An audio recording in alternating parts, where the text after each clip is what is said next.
Yes, hello again. Welcome back to Classic Dirt Bike TV and welcome to the 2024 Northern Ireland 2-day Charity Scramble.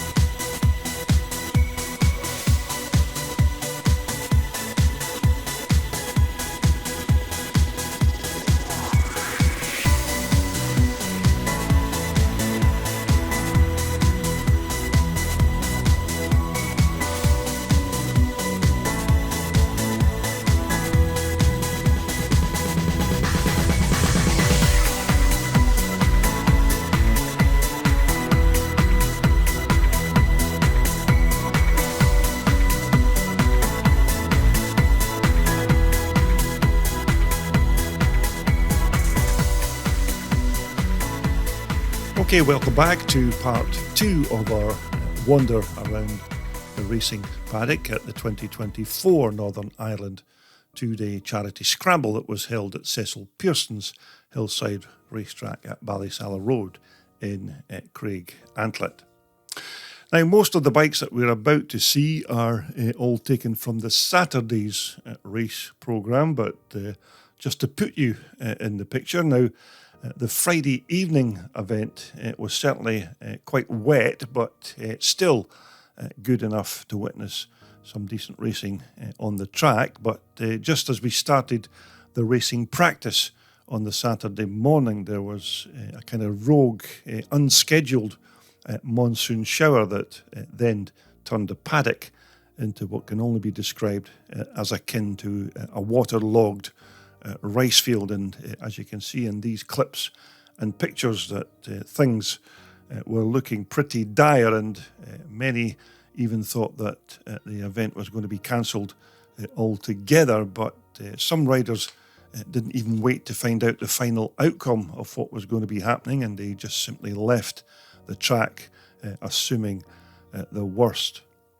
But the Northern Ireland Committee members certainly all dug in, and they repaired the road into the paddock and continued to pull vans and other kind of transporters into the event in the hope that the weather would improve, which eventually it did. So thankfully it was still game on.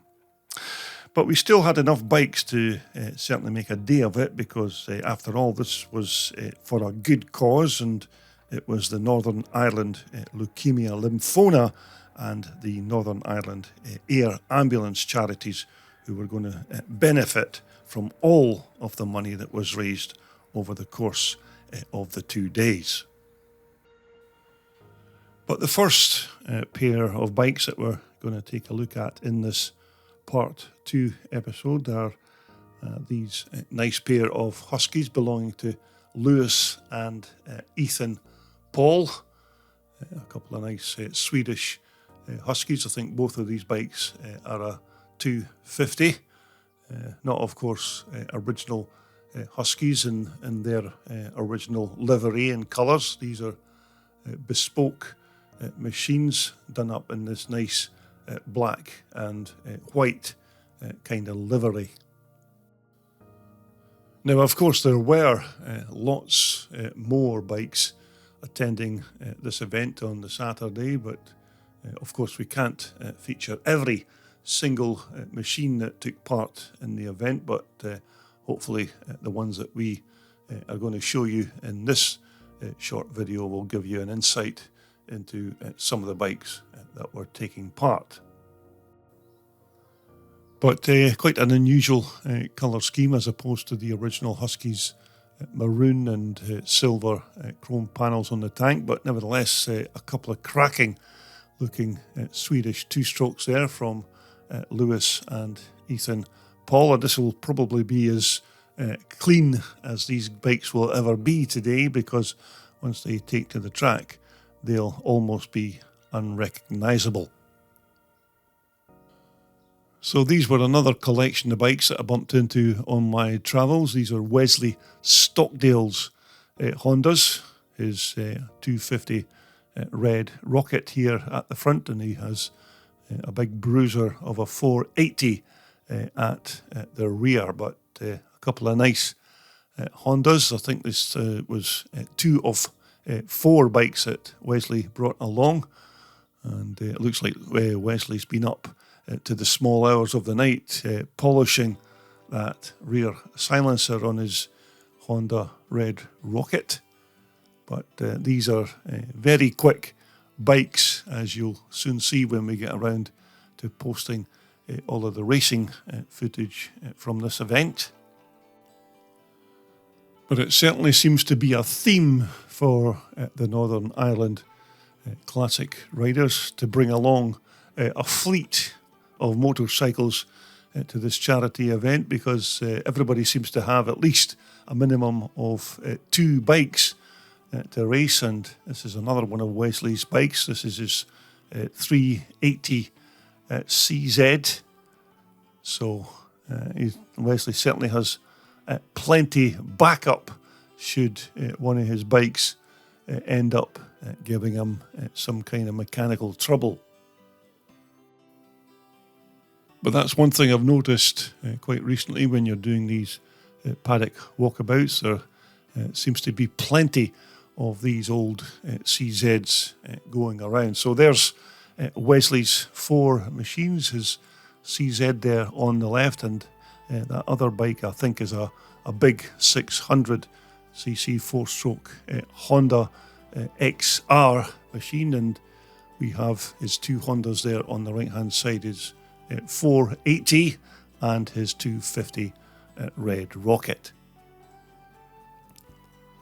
Now also on the passing, I bumped into this 1979 or maybe 1980 Cotton EMX, and I think this bike here belonged to Andy Nicol, but this is a super rare bike. You just virtually never ever see a Cotton taking part in classic scrambles these days. And these Cottons, of course, were the brainchild of Mike Atoff, who originally started his career by making chassis for Alan Clues at CCM.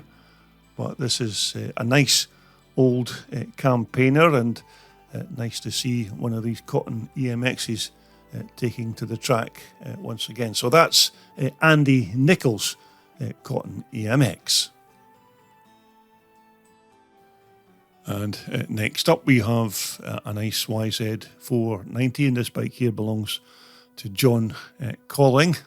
And as you can see, John never even had the bike off the trailer at this point, because John is one of the Northern Ireland Classic Club committee members, so he was very busy at this point doing admin stuff, so he never had the time to take his bike off the trailer at this time. But nevertheless, it's a nice looking example of one of these 490 Yamaha rocket ships, complete there with that lovely chrome-plated FMF exhaust expansion chamber. And here at the back of John's bike we have Yamaha's monocross rear suspension and swing arm setup. Quite a straightforward box section alloy type swing arm, which as I remember was quite a good setup for its day. But here at the front, John seems to have swapped the Yamaha hub for a Maico unit. Now, as to why John's fitted a Maico hub to the front of his YZ, I don't know, but I expect that John will know the answer to that conundrum. And John will be racing this bike in the twin shock grade B class when we eventually get down to the racing. So look out for John on his YZ 490. But this was one of the nicer looking bikes at this year's two-day charity event. This is Dean McBride's 1981 TT500 Yamaha. This is near enough an original bike, although it has had some slight refurbishment, but a very good example of one of these superb TT500 four-stroke thumpers. But as you know, these big TT500 thumper motors were about as tough as an anvil, and they probably weighed about the same as that as well. But if they were looked after, these engines were virtually unbreakable and, of course, super reliable. But they were a single-cylinder four-stroker with, I think it was a single overhead cam and two valves. Now, I think the bore at that time was 87 millimeters, and I think it had a stroke of about 84 millimeters, and it was usually fed its fuel through a 32 millimeter Mikuni carburetor.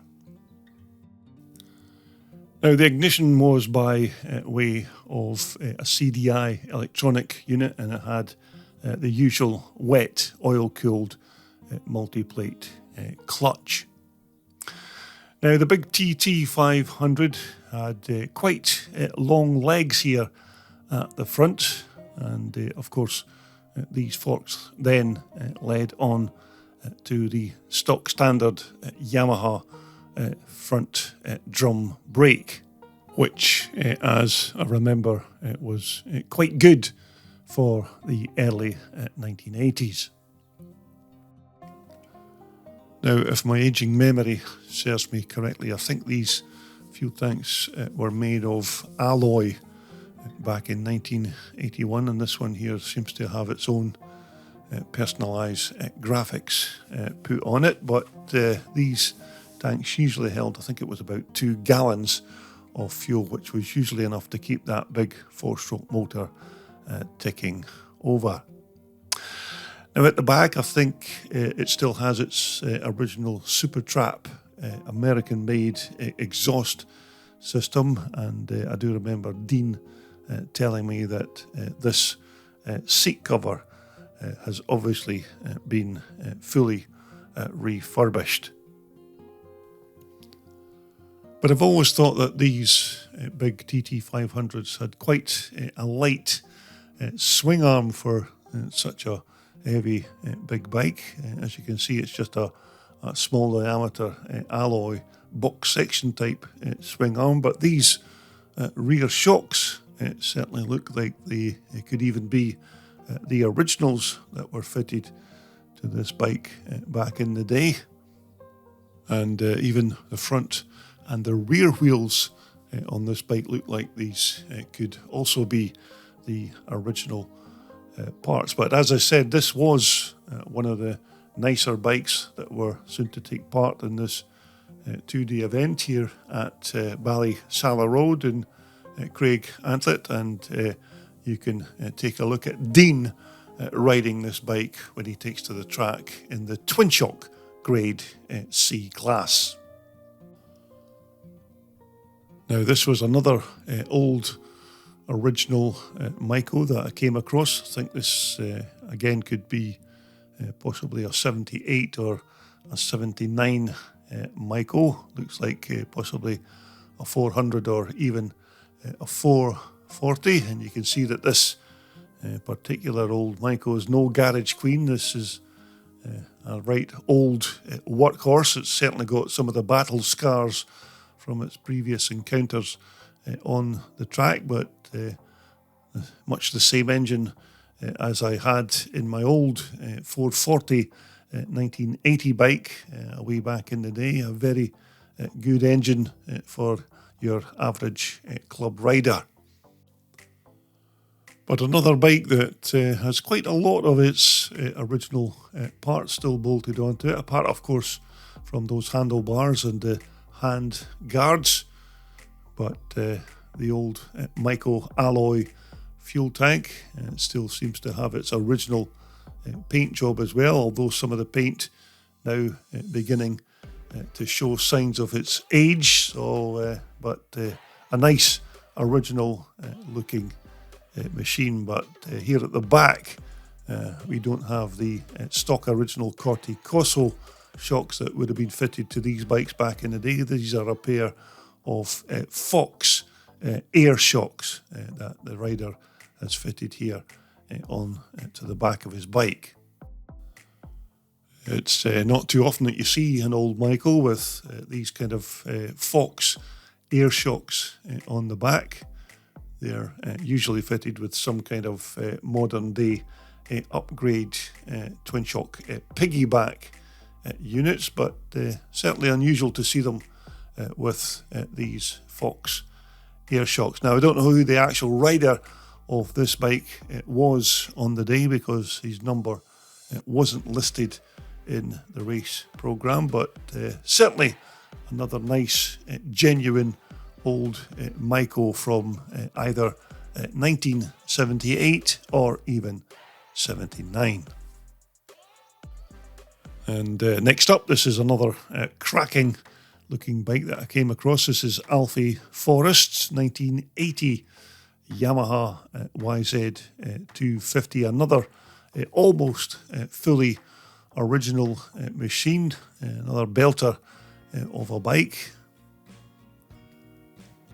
And I'm pretty sure that these 1980 bikes were designated the YZ250G. And this bike here of Alfie's is, as you can see, done out in the American yellow and black livery, as opposed to the more popular European YZs that were done out in the white and red livery. And this naturally is a 250 version of the YZ Yamaha, or 246 cc if you take into account the bore of 70mm and the stroke of 64mm, which roughly gave it about a cc capacity of 246. Now, normally it was a 38mm Mikuni carburetor, and these bikes were fitted with a CDI electronic ignition as well. And at the back we had Yamaha's monocross alloy swing arm and suspension set up with, of course, those drum brakes at the back. And also here at the front we still have the bike's original 1981 forks, but both of the wheels on Alfie's bike are new replacements. Drum brake again for 1981. It would be another few years before Yamaha would then move on to disc brakes all round, but we have a nice pair of Renthal handlebars here in the pilot seat, which again are replacements to what would have been the Yamaha originals. But no question that back in 1980 that these YZs were certainly superb bikes, because they handled great and they were powered, of course, by that 250 reed valve two-stroke motor.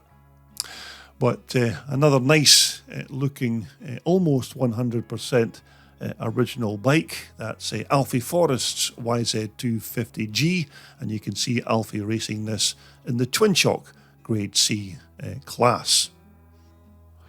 Now, we don't normally feature modern bikes here on CDB TV, but I did come across this quite nice example of a 2007 Honda CR85, which I was told on the day was a complete restoration that was carried out by none other than the great Irish motocross racing legend, Gordon Crockard, who, of course, as you know, was one of Ireland's finest motocross stars, who I think he won the British Championship at least 3 times, and won 4 World GP races as well, and of course countless other British Championship races. But as you can see, Gordon's made a superb job of this little bike's refurbishment, which I can imagine is probably what Gordon's now doing with himself, restoring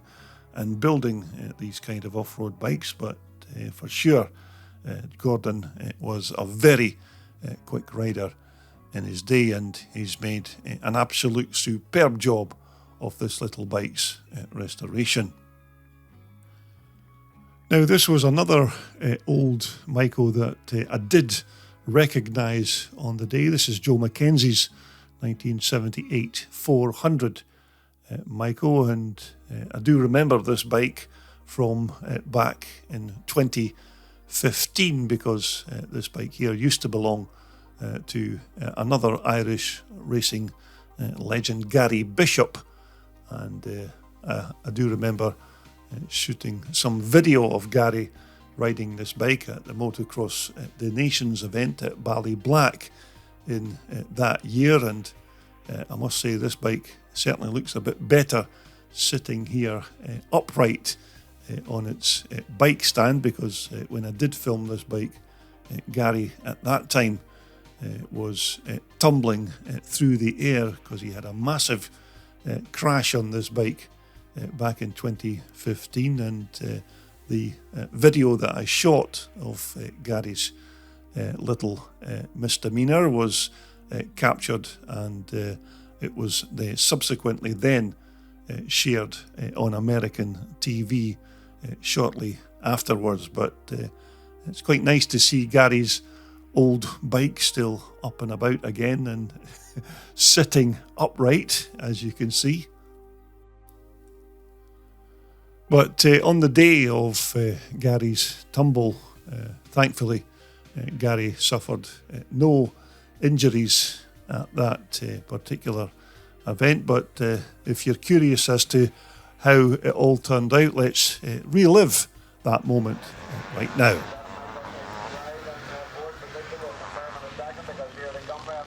Oh, and Gary Bishop's took a real turner there. Wow, thank God that bike missed him.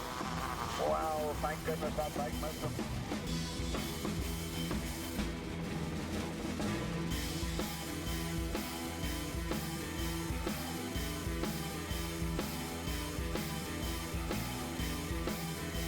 So as you can see, it was quite a horrendous looking crash, but thankfully Gary was uninjured in that big spill. But this bike now belongs to Joe Mackenzie, so hopefully Joe will be able to keep the bike in its proper upright position, and I'm looking forward to seeing Joe racing this bike on the track when we get around to posting all of that racing footage.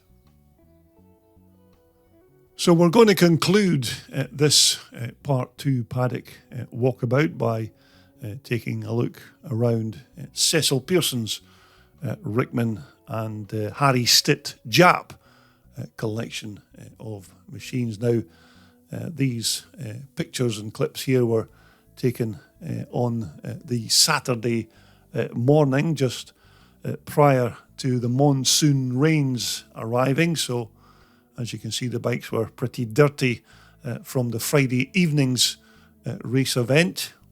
And it's probably just as well that Cecil didn't clean the bikes after the Friday night's event, because these bikes were about to get a whole lot dirtier, because after the rains cleared away, the track was very sticky indeed.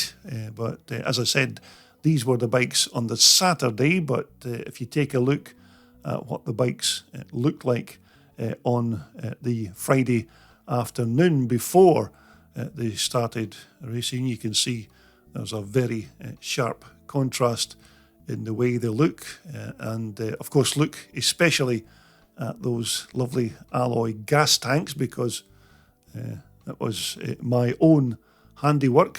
Cecil didn't want me hanging around the workshop doing absolutely nothing, so he gave me a rag and some polish so that I can polish up the tanks on all of these Jap machines.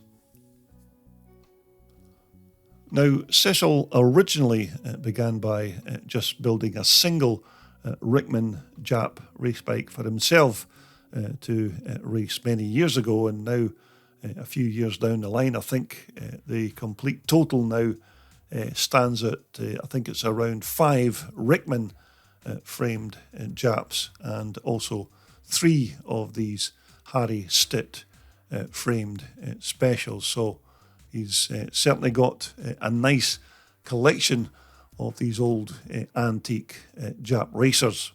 And now this is basically what Cecil's working week consists of, because as you'd expect, these John Alfred Prestwich power plants on these bikes are originally from the 1930s, and they do require quite a lot of maintenance to keep them running in top condition. But they're long stroking engines, of course, that run on methanol and not regular gas, because back in the 1930s these engines were originally built for speedway or dirt track racing, and also they were designed to run on methanol because it makes the cylinder run cooler, and methanol produces much more power, and as an added bonus it also helps prevent pinking or knocking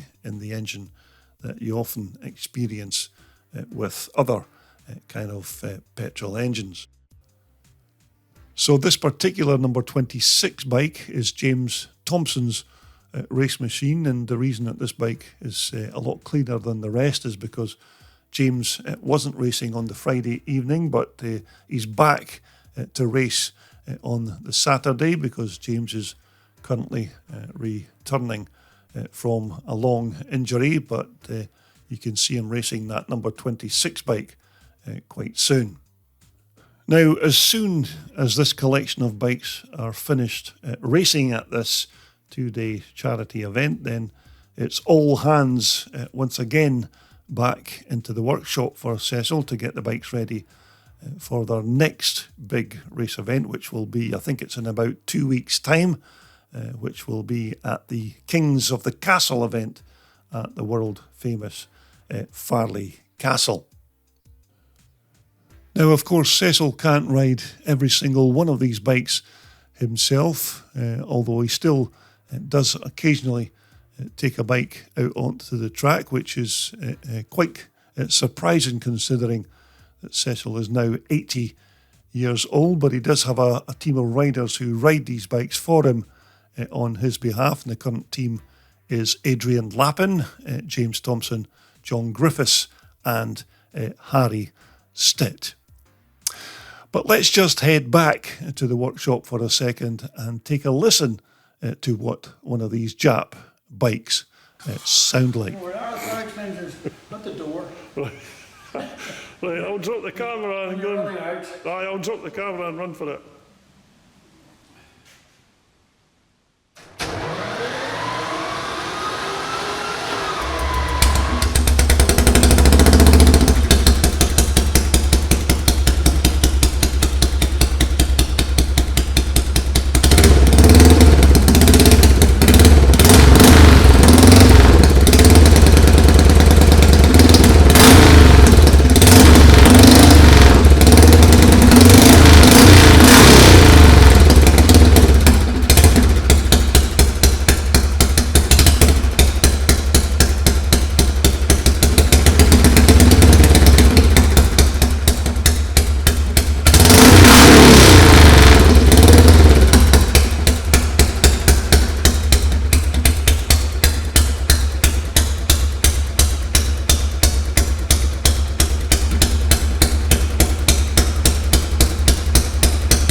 As you can imagine, it's quite a task to move all of these bikes around at one time, and this is how Cecil manages to load all of the bikes into the trailer, and this is not the complete collection. I think he has about 6 or 7 bikes in this trailer at this time, and I think Cecil told me that he could almost manage 8 in the trailer at one time, but there's certainly very unique and compact when you see them inside this trailer. So I think if Cecil does decide to build any more of these Japs, he's going to have to get himself a new transporter. But as you can see, a very unique collection of bikes, and maybe in a later video we'll take a walk around Cecil's workshop and see what goes on when it comes to maintaining all of this Jap collection. Right, so coming up next here on CDB TV, we're going to feature some of the racing highlights from the Friday evening's race programme, which I think was about 14 races in total. So if you simply subscribe or even just return to my video channel, you can take a look at all of those highlights. But for the time being, thanks again for watching my channel, and until the next time, it's goodbye for now.